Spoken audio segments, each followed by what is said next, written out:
कि नीतीश कुमार भारतीय जनता पार्टी के डीएनए हैं। लेकिन बदनाम आप कर रहे हैं कि मुस्लिम अपने हिसाब से करते हैं काम, जबकि सबको पता है कि जो वक्फ बोर्ड का गठन होता है राज्य सरकार के द्वारा नामित व्यक्ति सदस्य बनते हैं। इस देश में जो संवैधानिक ढांचा है, जो हमारा कॉन्स्टिट्यूशन है, उससे बड़ा कुछ भी नहीं है। कोई भी बोर्ड हो, चाहे कोई भी ट्रस्ट हो, जब भी होगा उसके नीचे आएगा ये। तो सबसे बड़ी मंशा तो भारतीय जनता पार्टी और जनता दल यूनाइटेड की ये है कि वो प्रदेश के और देश के मुसलमानों का जमीन हड़पना चाहते हैं। देखिए, केंद्र सरकार ने वक्फ संशोधन विधेयक को लोकसभा में रख दिया है। अपना पक्ष केंद्र सरकार ने रख दिया और विपक्ष ने भी जो है अपना पक्ष रख दिया है। अब इसको लेकर के पूरे देश में जो है हंगामा मचा हुआ है। लोग एक दूसरे पर आरोप और प्रत्यारोप लगा रहे हैं। हमारे साथ बात करने के लिए इस वक्त आरजेडी के प्रवक्ता आरजू खान हैं और एक तरफ जो है एजाज अहमद साहब हैं। हम दोनों से जानने की कोशिश करेंगे कि क्या कुछ ये जो बिल आया है, विधेयक आया है, इसमें क्या कुछ कमियां लग रही हैं इन लोगों को और क्या कुछ और होना चाहिए, नहीं होना चाहिए, सब कुछ हम जानने की कोशिश कर देंगे। सबसे पहला सवाल आरजू सर आपसे है हमारा। हम जब पिछली बार इस बारे में बात कर रहे थे तो आपने कहा था कि पहले विधेयक को आने दीजिए, उसमें देखेंगे कि क्या कुछ है, उसके बाद हम अपनी प्रतिक्रिया देंगे। जी, सबसे पहले तो सवाल उठता है सरकार की मंशा पे कि उसकी मंशा देश के अल्पसंख्यक, देश के मुसलमानों के खिलाफ ठीक नहीं है और ये पूरे देश की आवाम, पूरे देश की जनता और दुनिया भी जानती है किस तरीके से टारगेट किया गया अपने ही देश में, अपने ही देश के मुसलमानों के साथ भारतीय जनता पार्टी की तरफ से। ये सब जानता है, ये जग जाहिर है। दूसरी चीज जो ये चीजें हैं, सबसे पहले तो मैं आईना दिखाना चाहूंगा नीतीश कुमार जी को। नीतीश कुमार जी का डीएनए ये साबित कर चुका है कि वो भारतीय जनता पार्टी के बी टीम हैं और उनका जो डीएनए है वो भारतीय जनता पार्टी से मेल खाता है। ये उन्होंने 2 बार ये बताने की कोशिश की संसद के पटल पे। पहला, जब 3 तलाक का मसला आया था तो जनता दल यूनाइटेड विरोध जता रही थी कि हम इस बिल के पक्ष में नहीं हैं, ये मुसलमानों का आंतरिक मामला है, और ये कहती रही। लेकिन जिस दिन वोटिंग का मसला आया, जिस दिन सदन में वोटिंग करना था, ये एक तरीके से वॉकआउट करके निकल गई और अपना जो है समर्थन उसने भारतीय जनता पार्टी को दे दिया।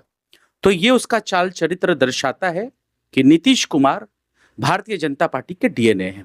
दूसरा, आज ये वक्फ बोर्ड की बात रही। ललन सिंह जी ने जो संसद के पटल पे कहा और आज और कल से जिस तरीके से जनता दल यूनाइटेड के लोग मुखर होके वक्फ बोर्ड के खिलाफ बोल रहे हैं, इससे अब जो तस्वीर थी वो खुल के आ गई है कि एक ही पहलू के 2 सिक्के। वक्फ मतलब होता है दान।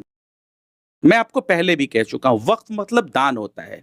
लेकिन जनता दल यूनाइटेड को और भारतीय जनता पार्टी को जहां उर्दू नाम आता है, उस उर्दू नाम से दिक्कत होती है। ये जो प्रॉपर्टी है ये पब्लिक प्रॉपर्टी नहीं है। ये जो प्रॉपर्टी है वक्फ बोर्ड की, वो प्राइवेट प्रॉपर्टी है और उसको लोगों ने दान किया है। और ये दान आज नहीं किया है, सालों साल दर साल ये चलती आई है। और इस दान से जो यतीम बच्चे हैं वो वक्फ बोर्ड में आके पढ़ाई करते हैं। जो विधवा और जो बेवा हैं, जिनके पति गुजर जाते हैं, वो आके जीवन यापन करती हैं।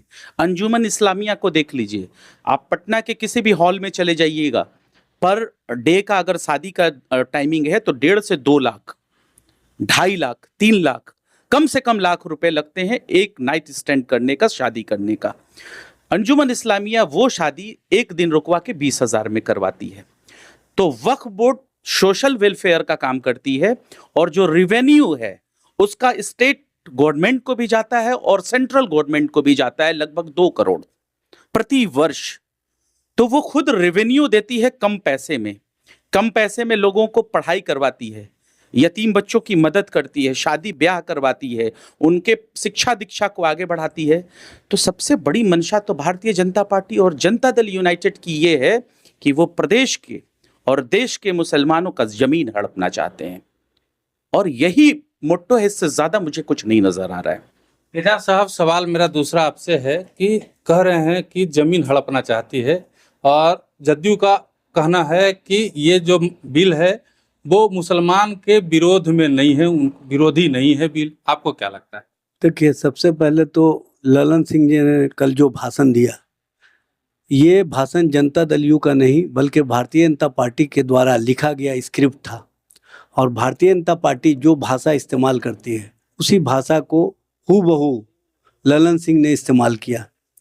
और जिस तरह से भारतीय जनता पार्टी के राजनीतिक विचारधारा के साथ स्वयं को जोड़ लिया और ऐसा लगा कि अब जनता दल यू जल्द ही भारतीय जनता पार्टी के विचारों के साथ विलीन हो जाएगी, वो स्पष्ट रूप से दिखा।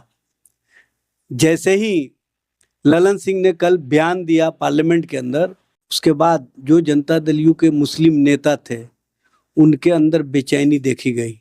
और ख़ास तौर से जनता दल यू के ही सुन्नी वक्फ बोर्ड के चेयरमैन भी हैं, सिया वक्फ बोर्ड के चेयरमैन भी हैं और माइनॉरिटी वेलफेयर के मिनिस्टर भी हैं। इन लोगों को लगा कि अब हम लोगों का ज़मीन पूरी तरह से खिसक चुका है, हम जनता के बीच में, मुस्लिम आवाम के बीच में जाकर क्या जवाब देंगे। तो फेस सेविंग के लिए इन लोगों ने मुख्यमंत्री जी से बात किया और मुख्यमंत्री जी ने उनको बुला करके जिस तरह से जो परसेप्शन खड़ा किया है, अब वो परसेप्शन चलने वाला नहीं है। भारतीय जनता पार्टी के राजनीतिक विचारधारा से, भारतीय जनता पार्टी के सोच के साथ जनता दल यू ने जोड़ करके न सिर्फ अल्पसंख्यक समाज को मायूस किया, बल्कि जो भारत के संविधान पर यकीन करने वाले लोग हैं, जो भारत की संवैधानिक व्यवस्था के खिलाफ कल जिस तरह से यह बिल प्रस्तुत किया गया, ये किसी भी दृष्टिकोण से उचित नहीं है। और ये कहीं ना कहीं उस तरह की स्थिति पैदा कर दिया है कि आप सब कुछ व्यवस्था राज्य सरकार या केंद्र सरकार देख रही है, लेकिन बदनाम आप कर रहे हैं कि मुस्लिम अपने हिसाब से करते हैं काम। जबकि सबको पता है कि जो वक्फ बोर्ड का गठन होता है, राज्य सरकार के द्वारा नामित व्यक्ति सदस्य बनते हैं और राज्य सरकार के ही द्वारा नामित व्यक्ति को चेयरमैन बनाया जाता है। तो फिर इस तरह का जो परसेप्शन खड़ा किया जा रहा है, आखिर क्या कारण है? तो इस कारण के पीछे अगर जाएंगे तो सबसे बड़ा कारण है कि जिस तरह से आपने देखा होगा, अपने उद्योगपति मित्र को फ़ायदा पहुंचाने के लिए इन्होंने 3 काला कानून लाया था किसानों के खिलाफ कृषि बिल के नाम पर। उसी तरह का ये कानून है उद्योगपति मित्रों को बचाने के लिए। सबको पता है कि वक्फ ट्राइब्यूनल की ओर से महाराष्ट्र में किसको नोटिस दिया गया है और किसके मकान पर आफत आने वाला है। तो उससे बचने के लिए ये कहीं ना कहीं राजनीति की गई है और इस तरह की राजनीति को पूरा देश का आवाम समझ चुका है। यही चीज सुनना चाह रहे थे हम एजाज साहब आपसे। तो आप क्या चाहते हैं कि आने वाले दिनों में वक्फ पूरे हिंदुस्तान की संपत्ति पे, पूरे हिंदुस्तान की जमीनों पे अपना हक घोषित कर दे? देखिए, वक्फ अपना अधिकार नहीं घोषित किया हुआ है, यही गलतफहमी फैलाया जा रहा है, तो पूछना चाह रहे यही गलतफहमी फैलाया जा रहा है। देखिए, वक्फ हम अपने आबो अजदाद को मतलब धार्मिक रूप से मतलब उनको फायदा पहुंचाने के लिए या धार्मिक कार्यों के माध्यम से हम जो पुण्य कमाना चाहते हैं, तो उसके लिए हम अपनी ज़मीन को, अपने मकान को या अपने अन्य चीज़ों को वक्फ कर देते हैं अल्लाह के नाम पर। तो जब हम अल्लाह के नाम पर वक्फ कर दिए तो वो मेरा संपत्ति नहीं रह गया, मेरे परिवार का भी संपत्ति नहीं रह गया। हमारा ओन भाई भी अगर उस संपत्ति पर अधिकार जमाना चाहेगा तो वो अधिकार उसका नहीं होगा जब उसने वक्फ कर दिया तब। लेकिन किस तरह से बात को फैलाया जा रहा है, और ये मिल्कियत कहीं ना कहीं वक्फ दान किया हुआ है और दान किए हुए चीज़ पर किसी दूसरे का एकाधिकार नहीं हो सकता है। उसके लिए वो जो वक्फ में अपना वसीयतनामा लिखते हैं उसमें लिखा जाता है कि अमुक काम के लिए, मस्जिद बनाने के लिए, कब्रिस्तान के लिए, मदरसा के लिए या अन्य धार्मिक कार्यों के लिए इसका इस्तेमाल किया जाएगा। और उसमें हमारे परिवार के कोई लोग लिख देते हैं कि हमारे परिवार के सदस्य उसके मुतवल्ली या देख रेख के कस्टोडियन होंगे, लेकिन उस कस्टोडियन को भी कोई अधिकार नहीं रहता है। पूरा अधिकार वक्फ बोर्ड के पास चला जाता है। वक्फ बोर्ड किसके अधीन रहता है? बिहार सरकार या भारत सरकार के अधीन। तो आप किस तरह से परसेप्शन खड़ा कर रहे हैं कि मुसलमान कब्जा कर रहा है, मुसलमानों का अपना मिल्कियत हो गया, इसमें कहीं कुछ नहीं है। दरअसल 9,40,000 एकड़ जो ज़मीन है उस पर इनकी निगाह है, क्योंकि सेना की ज़मीन जो 18 लाख एकड़ है उस पर निगाह था। उसमें अपने उद्योगपति मित्रों को फ़ायदा पहुंचाने के लिए औने पौने दाम में देने का काम किए। उसी तरह से रेलवे का जो ज़मीन 12 लाख एकड़ था उसको भी कहीं ना कहीं अपने उद्योगपति मित्र के माध्यम से देने का काम किए। अब इनके उद्योगपति मित्र का पूरा जो बिल्डिंग इंफ्रास्ट्रक्चर है वो फंस चुका है, तो उसको बचाने के लिए ये पूरे देश के लोगों को कहीं ना कहीं देश के संविधान के व्यवस्था जाकर के काम कर रहे हैं। और किस तरह से राजनीति कर रहे हैं यह स्पष्ट रूप से लोगों के बीच पोल खुल चुका है। और ये जो जेपीसी में गए हैं मजबूरी में गए हैं, क्योंकि इनको पता था कि इस मामले में हम कानून भी बना देंगे तब भी देश का जो संविधान पर यकीन करने वाला व्यक्ति है वो स्वीकार नहीं करेगा और एक बड़ा जन आंदोलन खड़ा हो जाएगा। तो इसके लिए अपने फेस सेविंग के लिए अपनी राजनीतिक भूमि को तैयार करके फेस सेविंग के लिए जेपीसी में भेजने का काम किया है। दरअसल इनकी मंशा कुछ और है, और उस मंशा में जब ये पकड़े गए हैं तो अपना फेस सेविंग के लिए इस तरह का कार्य किया। आरजू साहब, आरोप ये है कि वक्फ जो जिन जमीनों को पर अपना कब्जा कर लेती है उसकी सुनवाई ट्रिब्यूनल कोर्ट में होती है। ट्रिब्यूनल कोर्ट के फैसलों को आप अन्य अदालतों में चुनौती नहीं दे सकते। तो यही चाहती है केंद्र सरकार का भी यही कहना है कि इन जो भी विवादित जमीनें हैं उसमें पारदर्शिता आए, कोर्ट में फैसला करने की अपील हो। क्या आप नहीं चाहते हैं कि पारदर्शिता आए इसमें? सबसे पहले मैं दो चीजों को आपके डिफाइन करूंगा। ये जो परसेप्शन फैलाया जा रहा है, जो झूठ का जो प्रोपगंडा फैलाया जा रहा है कि वक्फ बोर्ड जिस जमीन पे हाथ रख देती है उसकी हो जाती है, ये सफेद झूठ है। और ये परसेप्शन सरकार की तरफ से जनता दल यूनाइटेड की तरफ से फैलाया जा रहा है। इस देश में सबसे बड़ी सच क्या है इसका? सबसे बड़ी जो सच्चाई ये है कि जब वो सेंट्रल गवर्नमेंट के अधीन रहती है, आपकी स्टेट गवर्नमेंट के अधीन रहती है, रिवेन्यू देती है, तो ये कैसे हो सकता है कि उसकी सुनवाई सुप्रीम कोर्ट भी नहीं कर सकता या कोई हाई कोर्ट नहीं कर सकता? ये परसेप्शन है। और ये सबसे बड़ा गलती, मतलब ये फैलाया जा रहा है कि किसी के जमीन पे वक्फ बोर्ड हाथ रख दे तो ये जमीन भी उसकी हो जाती है।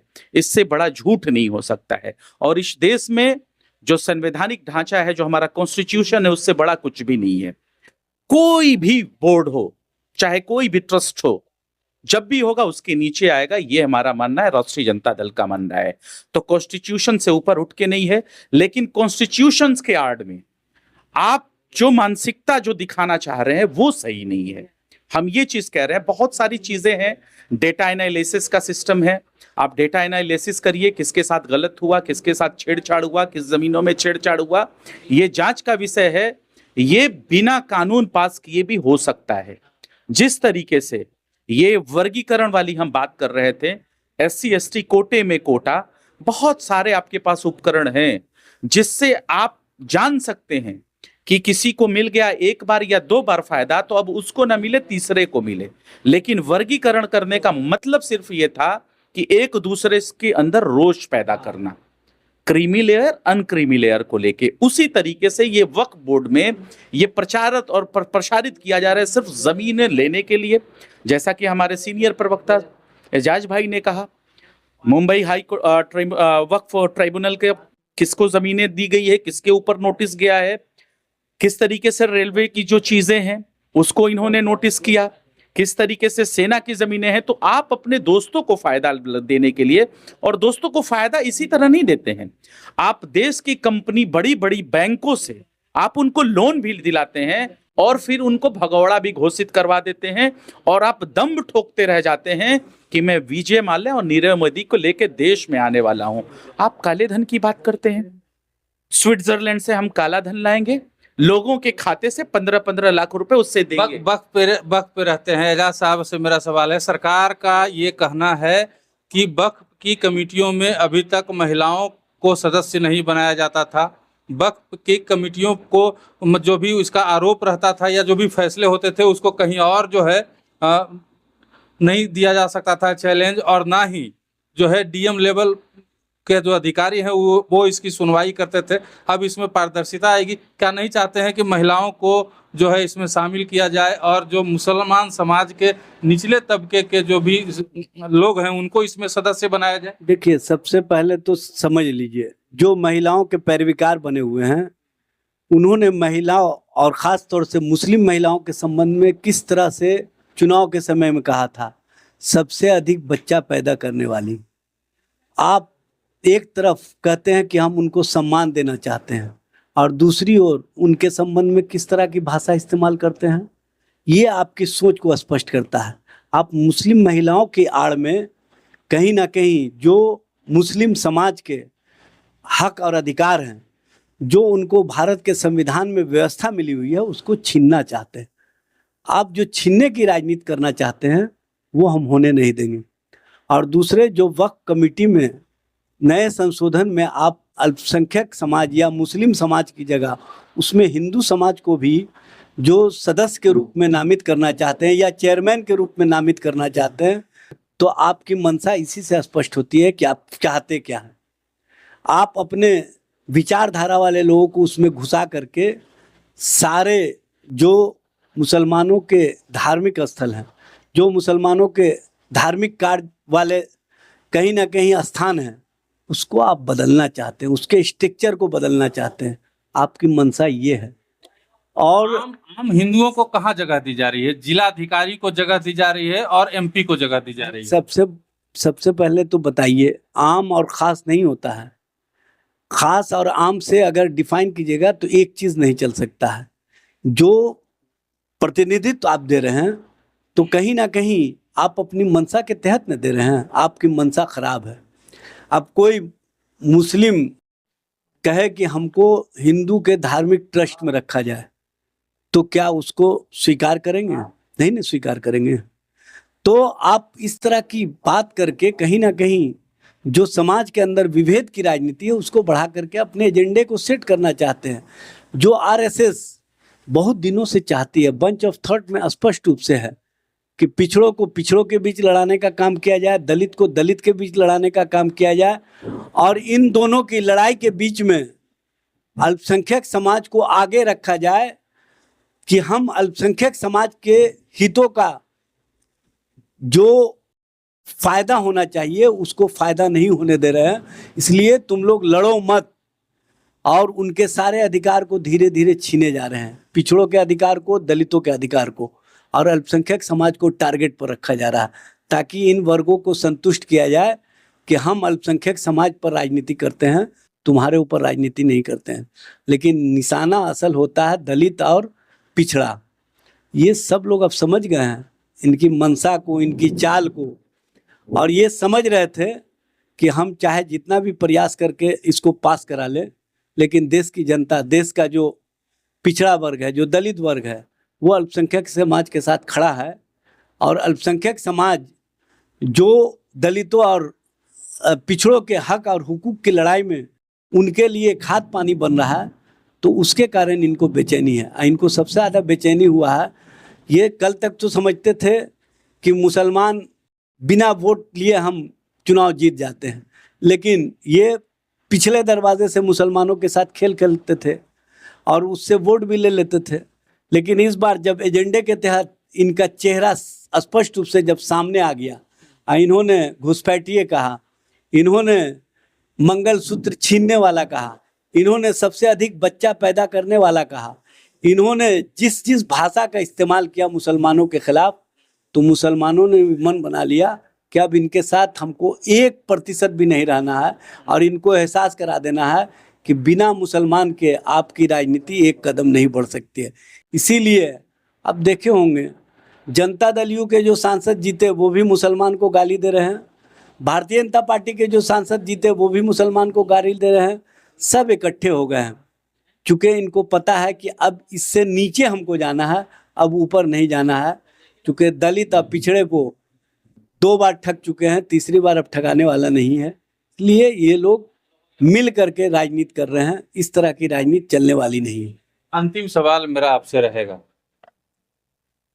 केंद्र में यूपीए एनडीए को बहुमत है, ठीक है, बिल मान लीजिए पास हो जाता है, उसके बाद क्या कीजिएगा?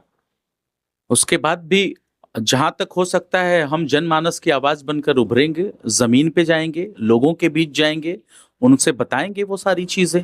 उनके हक और अधिकार के लिए राष्ट्रीय जनता दल लड़ती रहेगी और एक्सपोज करेगी जनता दल यूनाइटेड और भारतीय जनता पार्टी को।